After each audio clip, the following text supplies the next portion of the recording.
Well, hello, everybody. This is Hear Her Sports, the podcast about female athletes and women in sports. I'm your host, Elizabeth Emery. Joining me today is Katie Visco, who ran across Australia 100% as a challenge for herself and to accomplish one of her long-held dreams. Katie talks about having a life purpose, letting the next best decision manage her big projects, and the huge value of telling stories. A quick note, at one point during the conversation, Katie says, "I know dudes aren't allowed on this podcast." Yeah, well, that's true, but it's really less that than giving full space to women to tell their own stories. In this case, it was great to hear Katie's interpretation and experience of her husband Henley's involvement. It's also wonderful and amazing to me that this episode so nicely relates to the last Fast Track with Laura Moretti-Reese and an upcoming episode with Jackie McWilliams, Commissioner of the Central Intercollegiate Athletic Association. So keep listening. Sign up for our newsletter at hearhersports.com and follow us on Facebook, Twitter, and Instagram at Hear Her Sports. I also want to acknowledge the fires that are happening right now in Australia. In the episode, we talk a lot about water, climate, and taking care of the planet, so those folks in Australia are very much on our minds. Well, now, let's meet Katie. So today's guest is Katie Visco, who on November 8th finished running across Australia, 2,200 miles, 3.5 months, and more than a marathon a day. Instead of vehicle support, her husband Henley Phillips pedaled a bicycle loaded up with 350 pounds of their gear, their food, and water. This is the first ever bicycle-supported transcontinental run across any country. In 2009, she became the second youngest and 13th woman to run across America. While making that trip from Boston to San Diego, she also spoke to more than 200 audiences, encouraging people to go for their big dreams. I'm sure we're going to talk about a lot of that. So welcome, Katie. I'm so glad this worked out after, lots of emails back and forth. Yeah, good day. Hello. Thank you so much for having me. And I am in Australia still. Excellent. When do you go home?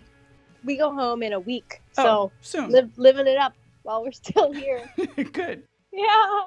So, I'm sure we're going to get into the details, but I want to first see if you're able to describe what it was like to run across Australia. Well, that's a big one. I know. I always start big. Why not?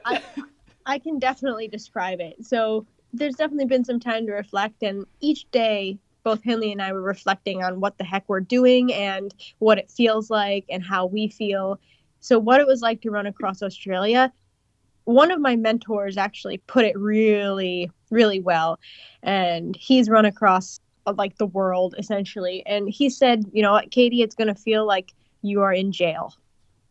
And if I was to describe what it was like to run across Australia, most days it was torture because of many reasons. Australia is unrelenting in terms of its desolation, its wind, its heat, its flies, just epic amounts of flies. And just the difficulty of the entire thing where you don't have many comforts at all, given the bicycle support. You're basically camping and also running 30 miles a day in the heat. And just, it's torture. Is it what you expected? Oh, gosh. I just expected it to be hard. Granted, Henley and I did our research, as best we possibly could. We didn't go in there without being confident and well prepared. It was a lot harder than I thought, but it was exactly what I wanted. So what was it like to run across Australia? Incredibly difficult, like being in jail, with all due respect to those who have actually experienced jail, but it was my own jail. And there's a lot to say about that, but 100% worth it, completely beautiful, and exactly what I wanted. What did you want? I wanted challenge. I wanted hard. I wanted an experience of, to pinch myself, to stoke the fire a little bit, to see if I still had it. I would like to talk a little bit about that, maybe now or later, because there's a lot of pressure out there, especially for athletes who want to do big things or achieve big goals or run across a country or do some kind of big travel adventure, to make it for something else, like to make it tangibly for something else, like raise money for something or spread a message, or those are all noble things. But I struggled a lot with that, like thinking that I ought to do this big run for something other than myself. And I want to say now that I expected this run to be for myself because I needed something to stoke my fire again. And I think that's a really, really important story that comes out of my journey and my intentions, because the most important thing in your life is you, and you've got to take care of yourself. So I am proud that this run was ultimately for me, and ultimately for me and Henley as a couple. So yeah, it was what I wanted, and I wanted something for me, something very hard. It's so interesting you brought that up so quickly, because I definitely wanted to talk about that, because it seemed like there was this, I don't know, like unsureness about whether it was for you or whether it was to make a point. Like reading and prepping to talk to you, I was never really Yeah. clear what your thoughts were about where this fit in.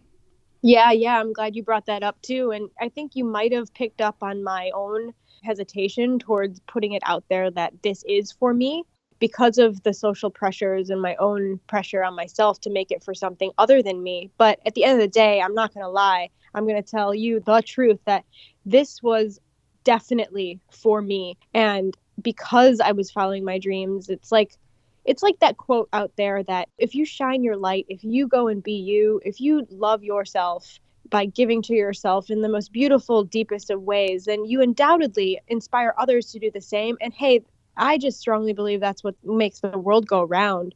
We've got to be our best selves. So, yes, this was a growing experience for me as intended, hopefully to inspire others to take their own goals and dreams and take them seriously. Like you're absolutely worth those things that you dream of.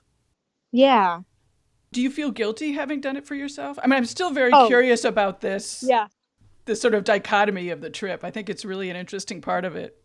It really is, and I'm glad you think it's interesting too. Yeah, so no way do I feel guilty about it. At the beginning, I felt a little guilty, but oh my gosh, at the end of the day and throughout the trip, I knew that this was ultimately something that I would be proud of. That, it takes a lot of strength and courage to actually stand up for yourself.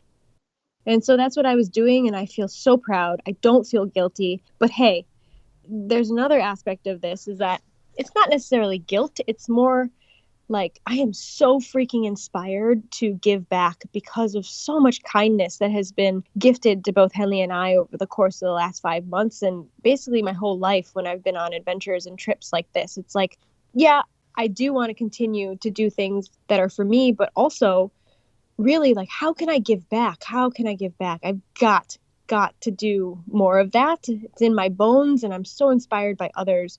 So it's not guilt. It's more like inspiration that I could do something for myself that also affects others in a very tangible way moving forward. Mm-hmm. But, like I wanted this to be something like a coming of age trip for myself. And I have had experience of doing a run across a continent completely and utterly for other people. And that was the run across America. But this one, I needed it to be for me. And 10 years ago, it was for thousands of others. How did those two trips, like, how do they differ from your perspective, sort of internally, what you got from the two trips? Oh, man. I'll tell you. Okay, so the run across America was basically like a speaking tour on 2 feet. It's like I knew I was passionate about running, and I had always dreamt of crossing my own continent by running. But 99% of it was about touching the lives of others. And how would I compare the two? There's a train coming.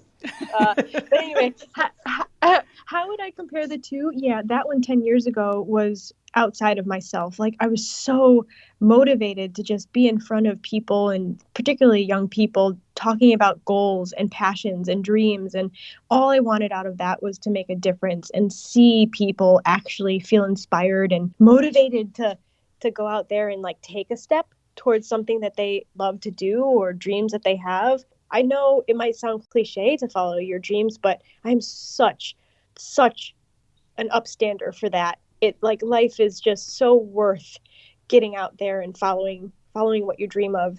Yeah, to compare that mission to Australia, that was the question, right? And Yep. it's like apples and oranges, like being out there doing doing an event where you're speaking in front of kids or other people, other ages almost every day, and also running like 22 miles a day.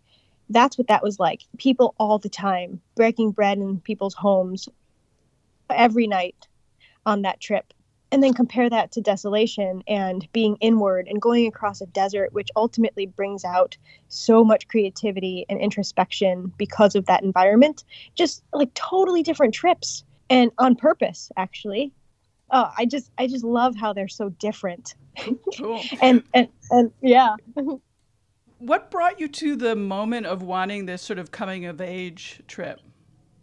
Yeah, that's a good one. I think probably the last 6 years of my life, I've worked towards being able to run across Australia. And back in 2013 was the very first time I actually decided that I would do this. I would run across Australia. It's a desert continent. I'm doing this. And there's so much more to the story, but that was the first year I decided to do it. I had been dreaming and wanting to do it for almost a decade before then, but 2013 decided to do it. I train, I create a campaign that's all about, again, like America, inspiring people to, or I might not even use the word inspiring, just like be an example of what you can do when you give your dreams strong, heavy weight. Like take them seriously. You can do those things. So that's what that campaign was all about. I train, I put the word out, make a little movie, but I get injured and quite heartbroken actually, because like just this ultimate dream of mine, just okay, my body's not working. And then 2 years later, I try it again. I put the word out there, I start training again, I get injured. This is the very quick Wow. story of it. Yeah. Yeah. And then finally, after a very specific inspiration, it's Halloween night on 2018, and I decide enough is enough. I have to try this again. Third time's the charm. Like, so I decide I'm doing it. It's going to happen in 2019. And so I decide to do it again. I train for 6 months and I get to Australia and I finally run across this continent. And so it's been a long time. And you asked what was the inspiration for wanting it to be a coming of age kind of experience for myself. Is that right? Yeah. Yeah, I think because of my relationship with running and injuries, I've learned that, it's hard to trust my body sometimes, but ultimately, like, I need to trust my body, even if it's through pain and suffering and brokenness. And so, because of the last 6 years, being on and off with the sport that I love so much, I kind of felt like I needed something to help me trust my body again. Something like really, really hard that if I could get through, I could really do anything. So I think just because of the ups and downs the last 6 years of my life, I needed a little poke. I Right. needed something totally confidence boosting within my body and mind so that I can move forward an even better person, an even stronger person. And I think that's a human thing. It's whether or not you decide to give that to yourself that sets apart like people who go for the things that they think they need and those who just sit back and wonder. Yeah. I wasn't going to ask you about training, but you mentioned that you had gotten injured the last couple of times and you didn't get injured this time. Do you have Yeah. thoughts about why that happened or didn't happen, I should say? Oh, heck yeah. I think part Oh. of it is luck. I think part of it is luck, but I also think the last couple of years, from the second time I got injured to the third time trying this Australia run and training for it, like I actually took a step back from running. I did other things. I did a lot of bike packing and cycling and just other things to help be balanced. And when we talk about the body from a physical standpoint, I strongly believe that because of those 2 years of not running terribly too much compared to the other 2 decades of my life, I think that's what set me up to being a bit more strong and balanced. And also in training, the one thing that set it apart from the other couple of times of trying to train for this is that I was super focused on yoga. Mm. It was Bikram yoga actually, and helped me train for the heat in Australia. But just being consistent with strength, I think really, I believe it helped prevent injury. Strength makes such a difference. Yes, doesn't it? It Yep. sure does. Yeah. So, yeah, on a physical level, I believe that. So you finished about 3 weeks ago. Yeah. What do you want to remember? What do you want to take away? So, okay. This might sound so dumb, but I'm going to get a tattoo to remind me of the answer to your question.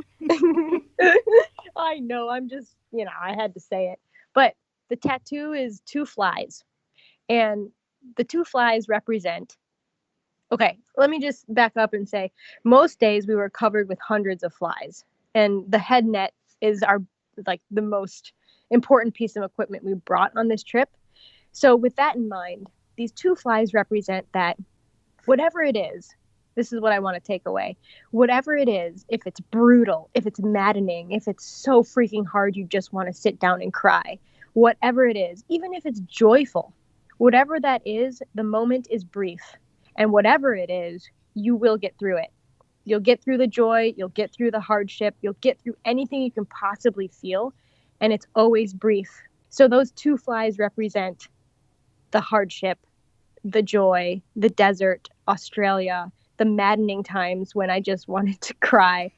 But I got through it, and I can get through anything if I just remember that moments really are brief, to savor them and also just remember they will pass. Mm-hmm. So that's my lesson to myself. And gosh, I and y'all who are listening, you know, you're just so much stronger than you think you are. Gosh, I'm completely in awe of the human spirit and the body. And oh my gosh, it gives me goosebumps. Yeah, that's cool. I also like that you're having a tattoo, because I mean, when you do big things like that, it's hard to remember. Yeah, it is, and it's striking and funny sometimes how those big things are hard to remember. But man, we gotta remember those big lessons in our lives, huh? Mm-hmm. Yeah. Do you have any thoughts, like what the long-term impact, you know, both physically and mentally, will be of this trip? Honestly, that's exactly, in terms of mentally, the flies, the tattoo, what I just said really is what I want to take away. I think it's a lesson that I have relearned that I want to take with me my entire life. It's such a big one. Mm-hmm. I mean, really anything. And then physically, exactly what we touched on earlier is just being a balanced human, being a balanced body. And I don't know, balance is kind of something that I don't know if anyone can achieve, but just having this equal parts strength, equal parts endurance, equal parts, you know, confidence in my body. That's absolutely what I'm taking away from this, because I think it saved me. Just not having running being my only thing, doing yoga, swimming, running, just being a varied person in terms of fitness and activities. Mm-hmm. Those are 2 things I will take with me my entire life. At least that's my intention. Excellent. Yeah. I want to talk a little bit about planning, but, you know, to set it up, can you give a very brief description of what your days were like? Sort of, you know, did you wake up and start running? Oh, yeah, actually. So we woke up before sunrise, about an hour and a half, but I would do an hour and a half running chunks 4 times a day, okay, which would be 28 to 38 miles total. And in between those chunks, we'd break for an hour to eat, snack, and after the 3rd chunk, we'd break for lunch for about 3.5 to 4 hours to wait out the heat of the day. So it was running and eating, and alongside, there's my husband, Henley, with this 300-pound bicycle with, you know, 150 pounds of water. I think that's just amazing.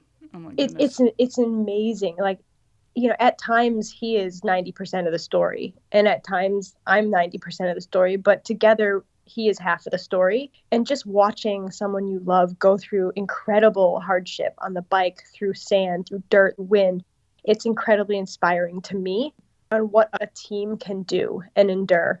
But anyway, yeah, so Henley did everything else besides running. Oh, wow. And yeah, he cooked, he rubbed my legs, he set up the shade tarp, the tent. He did absolutely everything, as well as pedal this massive beast of a bike. So, I mean, the guy is a superhero in my book. It's just remarkable.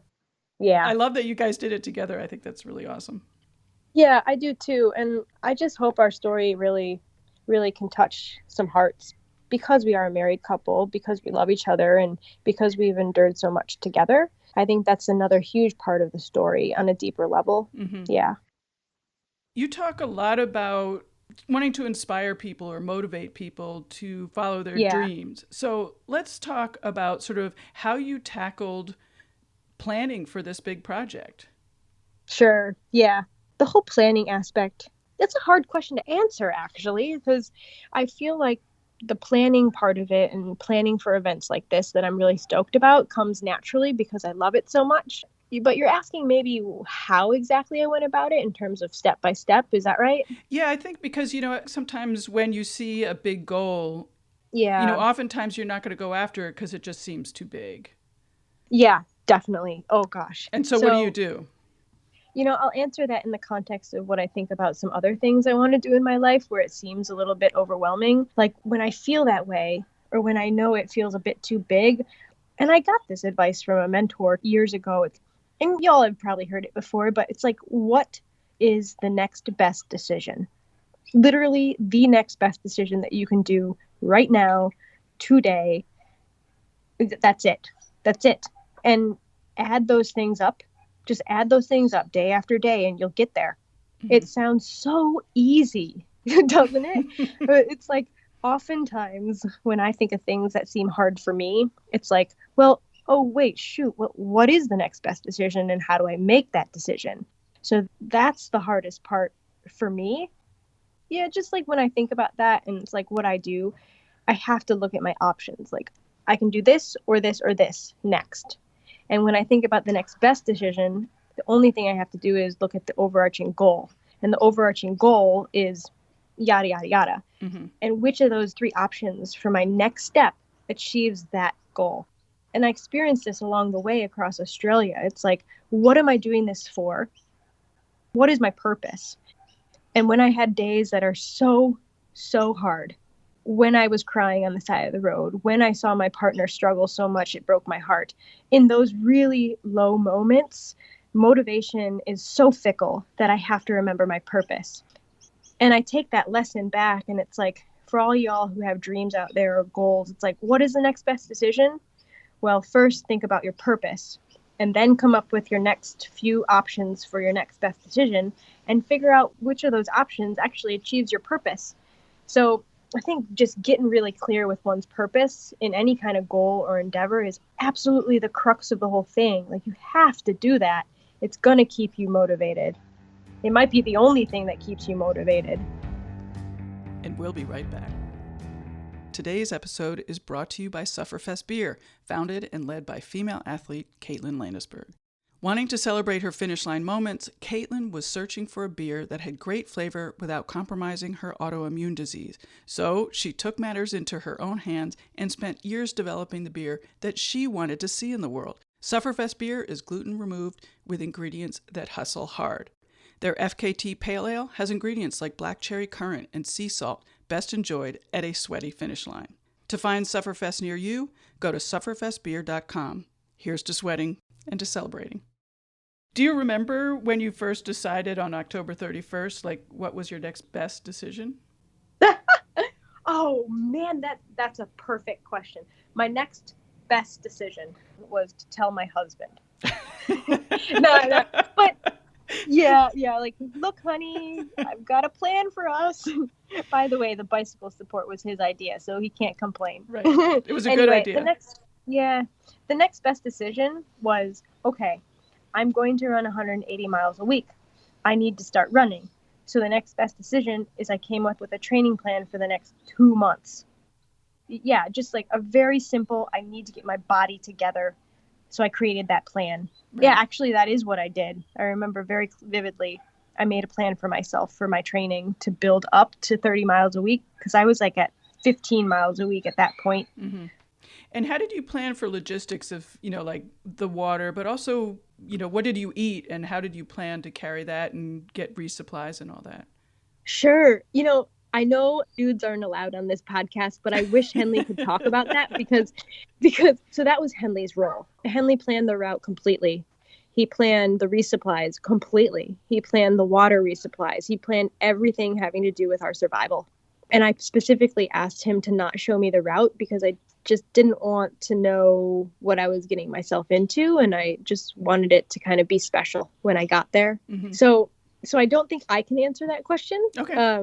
But in terms of nutrition, I knew I needed some help because it seemed kind of daunting to me to prepare to run, more than I did when I ran across the U.S. Like the weekly 180 miles a week is something that felt daunting to me. Like, oh my gosh, am I going to break my body? Am I going to just be depleted in everything? How am I going to get my nutrition? So I did ask a nutritionist for help who I've come to love. Her name's Dina, and she's the nutrition mechanic if y'all want to look her up.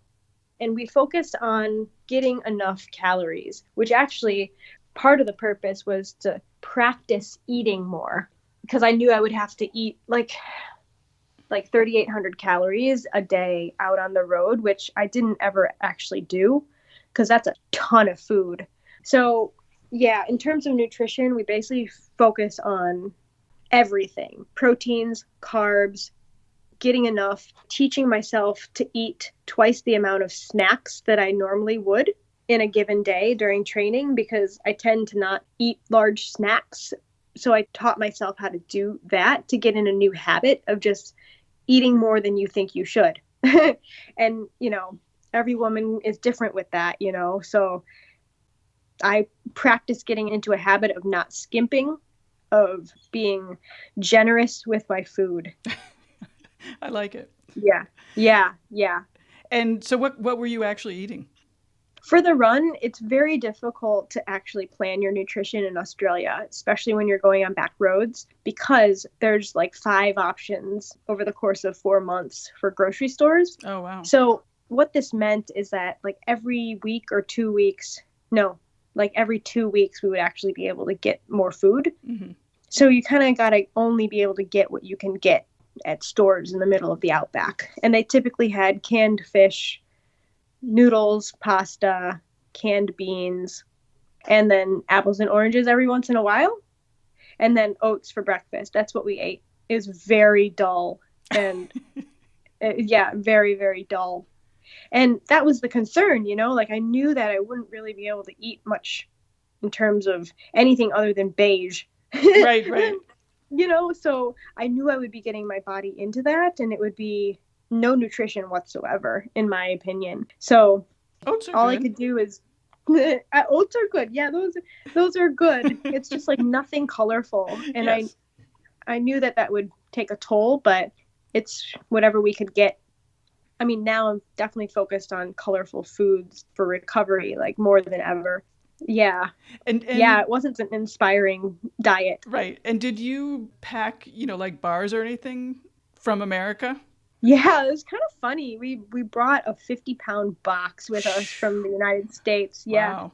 Of just like, there was some Kate's Real Food bars and Bobo's bars. Those were our 2 favorites that they donated for this run. And also electrolytes like salt stick caps and Noon hydration tabs that are fizzy in water. Those saved our life. Oh, Yeah, we brought over those very important items, and we had those electrolytes every day and the bars every day. Yeah, those were great snacks. And I know that food is important to you because you have a soup company. So this must have been something, eating beige for 4 months, 3.5 months. Yeah. That's like the theme of the trip. Beige. Oh, wait. Beige and red. Red dirt and beige food.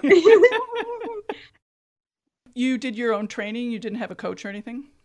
Yeah, I had a coach for a couple of months who helped me really it was more like a cheerleader and emotional, mental support of getting me to just create a 10% plan. But I worked with her for about 2 months, and then I felt like I just needed to be on my own in order to feel more confident in my body. I needed to do this on my own. But yeah, she helped me quite a bit just getting started, and then I rolled solo. And before you had run across America, you had raced? Is that right? You did cross country? Yeah, actually in high school and college, I was on the cross country teams year round, cross country and track, and yes, did compete. And after college, I just kept running for sure and did a couple of races a year, and then found trail running, in which I competed and found some success there. But just being out in nature is the best thing about this kind of travel. It's like Australia. You're in nature every single day, quiet, peaceful, outback. And that's why I just love this stuff so much. For all you trail runners out there, it's like you get it. A lot of people get that, to be outside in nature is a huge motivation, for doing the things we do with our own power. Yeah. And it's a luxury to be doing it for so long, despite all the pain. Yeah. At the end of the day, it is. And it helps me keep an attitude of gratitude because it is a luxury to go through this kind of pain and this kind of travel. And that, I think, is luck. But being grateful for the opportunity is really important. How did you plan for the pain or the discomfort, or like how did you prep yourself so when that bad stuff started happening that you would be able to deal with Nope, I didn't. I didn't. it? And I didn't on purpose, because the point of this was to get out there and to be surprised almost. It's like to get out there and to have hardship and challenge and pain in your face and then test myself when I'm in it, what I'm going to do. What did you do? What did I do? Oh, sometimes I just cried while I was running. And then other times I took walk breaks and I breathed. Other times I listened to podcasts simply to distract my mind. Those were rarities, but most of the time I just kept going. And I had to just come up with strategies to keep going. And I think the biggest strategy actually was using my watch. Might sound incredibly miserable, but I took very calculated walk breaks. So I ran for 7 minutes and then walked for 3, or like 6 and 2 or 10 and 2, and that actually kept me really present so that I didn't have to wallow in my own blood, you know. Yeah. So just finding ways to distract my mind, but also being really in it. And like, I think there's some mental practice here that I learned along the way too. It's like, okay, this is real. Sometimes I spoke out loud to myself, said, I feel pain, I feel dread, I feel suffering. Like, but dear pain, dear suffering, I feel you and I accept you. I feel you, I accept you. And, I've listened to a few podcasts, and the advice in a particular podcast said, when you feel fear or if you feel things that you'd rather not feel, talk to it. And I often did that. I said, hey, fear, it's okay. I'm okay. I am safe. Keep going. And I just repeated that over and over. I am safe. I am okay. Keep going. I am safe. I am okay. Keep going.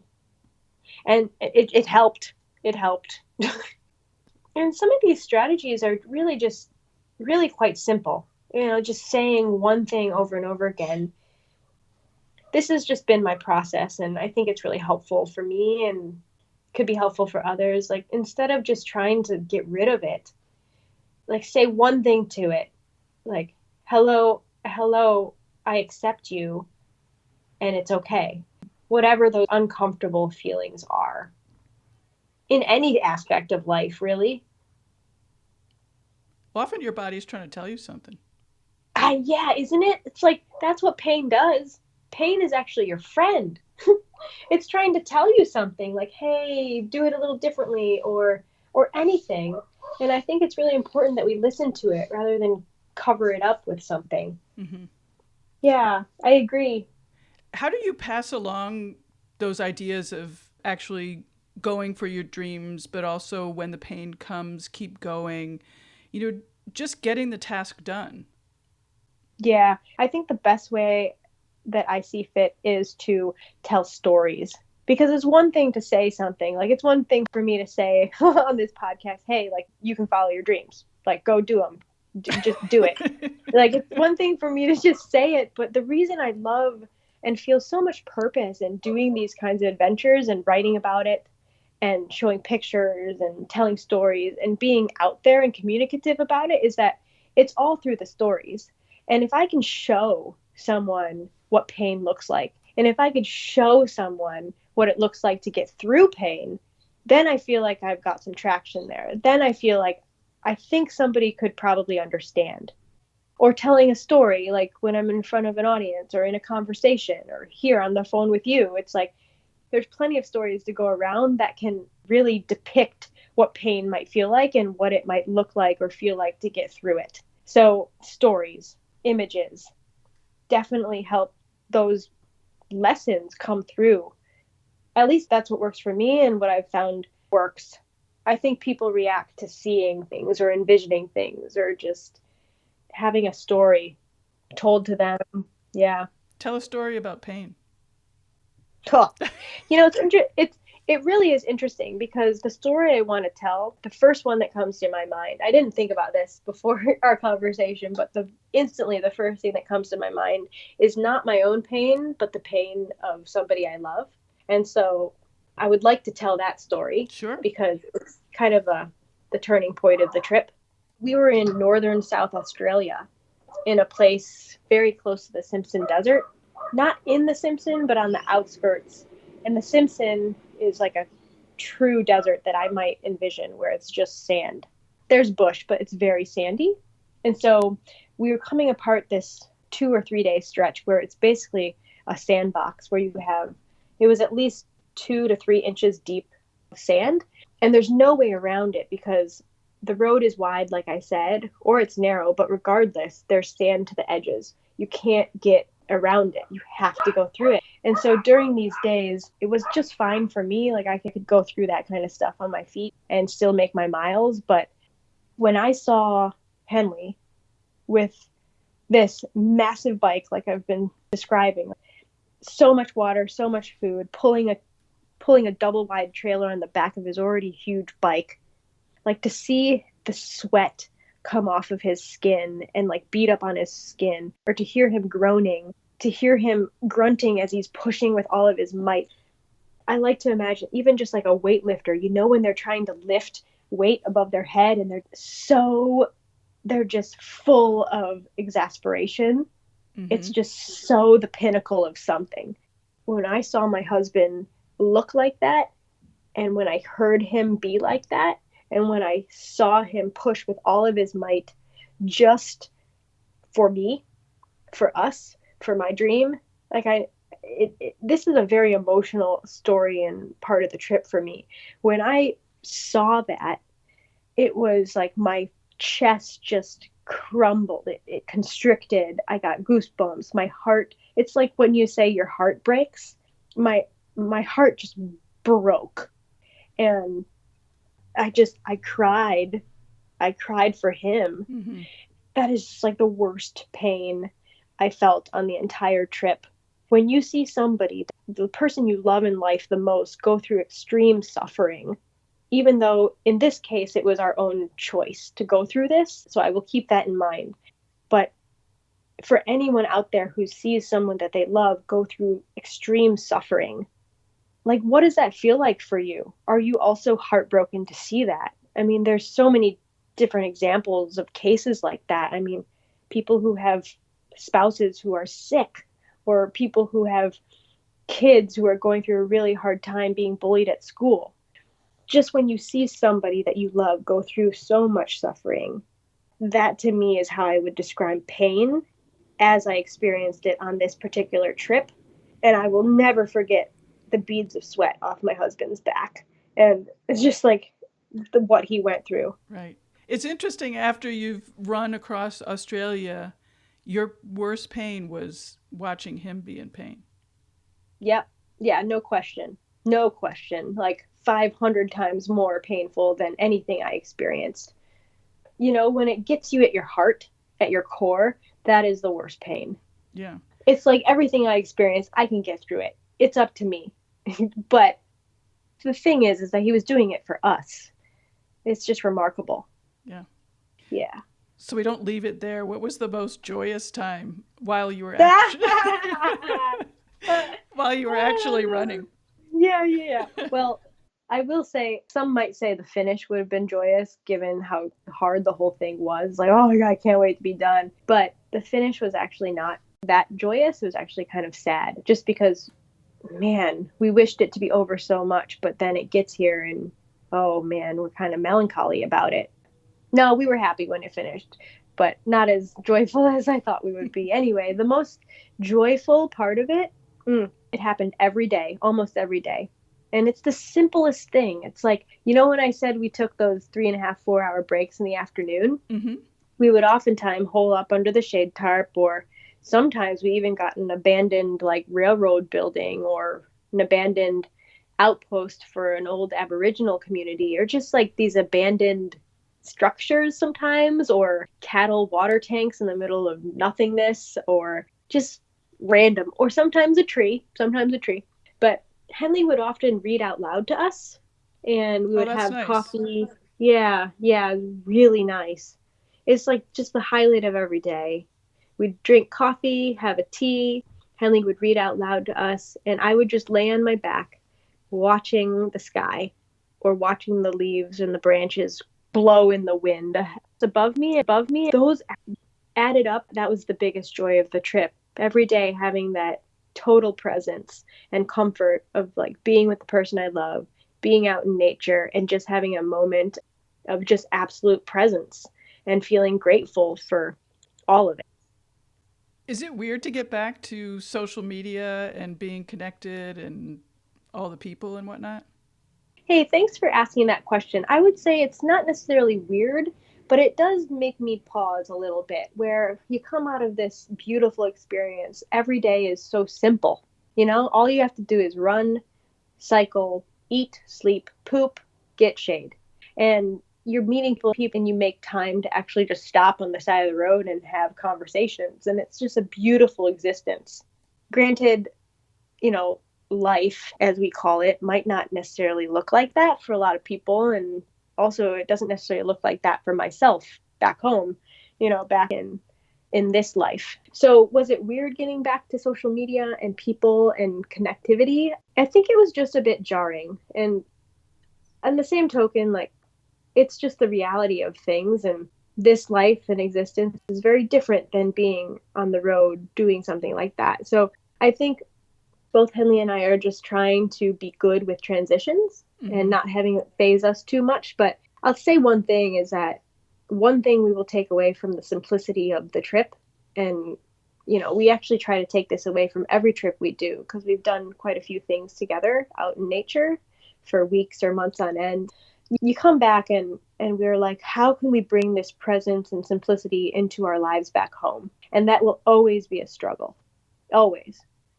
On the same token, you mentioned social media, and I will definitely talk to that, is that I've learned that I don't want to use it as frequently as I see others using it. However, I do want to use it because when we talk about telling stories, it is simply a platform to tell a story, and I value that.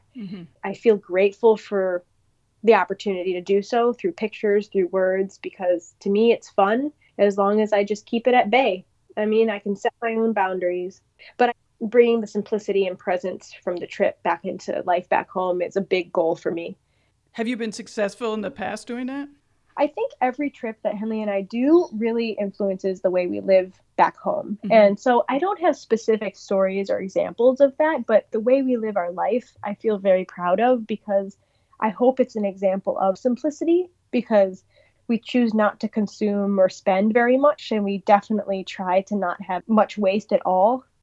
This is just an example of simplicity to me. It's like, yes, I do think we've been successful because we try to protect the planet. We try to not think that more is good, but rather less is more because it just brings a lot of ingenuity and creativity to the scene when you know that you can survive on so little and just really, sifting through what's important and what you really want versus need. I know I'm kind of rambling all over the place on that question because it's so loaded, but I think that's what I can say. One thing particularly that we came away from this trip is even more motivation and purpose for having less water consumption because when we were out there, every single drop mattered. We did about 10 to 20 liters a day of water consumption between the two of us. And that is like pennies compared to what one would use back home if you're living in a home. And so it's just something to be aware of. Like we turn the water off when we're brushing our teeth, or just use less flow whenever we're rinsing our hands, or don't flush the toilet every time you pee. I mean, it sounds gross, but this is the kind of stuff that I want to help to shift is why flush the toilet and use 3 gallons of water when you pee, like a cup. It's just an example. Like water is precious and it's going to be the new gold. It Oh, already is. absolutely. Yeah. Yeah. We live in Ohio, so there's tons of water here, Oh, there is. but I lived in Albuquerque, New Mexico for 5 years and Oh gosh. really learned the lesson there. Yeah, I bet you did. Yeah, that's a perfect example, huh? Yeah. What's next for you guys? oh man, we're going to go home and make money. Yeah. I mean, I'm just trying not to beat around the bush. What we tend to do, Henley and I have this lifestyle of choice. At least that's what it's been like, where we absolutely need to follow our dreams. We're not going to not follow our dreams. Life is too short. So we have these ideas of travels that we want to do that hopefully make a difference. What we do is we work, we save, and then do the next trip. So that's what we're going to do next. Work and save and build some community wherever we're at and dream up the next thing. So I can't wait. And I love telling adventure stories. So I just can't wait to tell stories of this trip in particular. I think that's what's next for me. Just continuing to tell this one because there's so much to it. Yeah. Spreading the message and doing a little bit of a speaking circuit is what I intend to do. Oh, so cool. Yeah. I would love to. And do you have ideas of what the next adventure will be? Well, Henley and I have both always wanted to, Henley longer than me, to cycle around the world on dirt roads. Yeah. Yeah, definitely a trip that's been done, but that doesn't necessarily matter to us. It's how we tell the story that makes it impactful. Mm-hmm. So that's something that we are highly considering. Other than that, it might be Henley's turn to take on a trip in which I either emotionally or physically support. Yeah, he has ideas. I'll keep them for him, but something like that. But the biking around the world trip is pretty much the one that's up there in terms of what we would do next. I'm thinking maybe every decade I'll take on a continent on my 2 feet. Wow. Yeah, I think that would be good for me. Yeah. In terms of, sorry, not good, but exciting for me personally as just like a lifetime goal. It'll be interesting to see how it changes as you age. I know. And wouldn't that be a fascinating story? Oh, 50 years. Yeah. No, 60 years of continent every year. Well, Wow. I don't think I'll do Antarctica. That's why I say 60. Right. However, whatever trip we want to do next, Henley and I definitely want to give back. Because there's, like I said, there's just so much generosity that's been gifted to us. Whatever we do next, even if it's bike packing around the world, we want to make sure that it definitely tangibly gives back. So we've got a few years to come up with it, but we would plan with that aspect in mind as well. Do you have long-term sort of bigger picture goals? I mean, you talk about giving back, but is there anything specific about how or for what? Nope. Okay. I got no long-term specific goals. But you seem like you have a lot of ambition. Yeah. Well, thank you. Yeah, and I do. And I feel very driven. I have a purpose in life, and I don't have any plans particularly because I kind of go every couple of years. I have an intention or a goal, but I don't have any long-term plans on purpose because as long as I just make the next best decision that's in line with my life purpose, I will be just fine. To answer your question, no, I don't. I just want to leave a positive impact on this planet, and the next best decision will get me there and to live a good, meaningful life. Yeah. Cool. Yeah. Did we miss anything? No, I think that's totally good. All your questions were great and thorough. So we touched on a lot of things. I can't think of anything other than the adventure continues, and y'all can check out what we're up to next. It's always on my website and Instagram. Other than that, I'm stoked to hear other people's stories of pushing the limits and being better people and giving back. If we can just inspire each other, the world will be okay. And use less water. And use less water. Save the planet, please. Yeah, Cool. Well, thank you so much. I really appreciate you taking the time. I mean, it seems like you're so busy and still in the thick of it, so I really appreciate it. Hey, man, there's always time to chat with awesome people like you who are trying to share stories of other awesome women. So I appreciate you and your flexibility with me, but we made it happen. We did. Thank you. Yeah. Awesome. Sweet. Well, All thanks, right. Elizabeth. Thank you. Okay. Thank you both. Okay. Bye-bye. Bye. Hey, that was amazing. I'm so glad we caught Katie right after her run across Australia. Remember to tell your friends about the women you discover here. Sign up for our newsletter at hearhersports.com to stay up to date. And check out all the links from my conversation with Katie on her show notes page at hearhersports.com. Email me at elizabeth@hearhersports.com. I'd love to hear from you. Or call our hotline at 725-BE-BADASS. That's 725-222-3277. Our design is by Agnes Studio and music by the band Goldmines. Till next time, bye-bye. You're my first one I've done after the trip. That's just me, so it's fresh.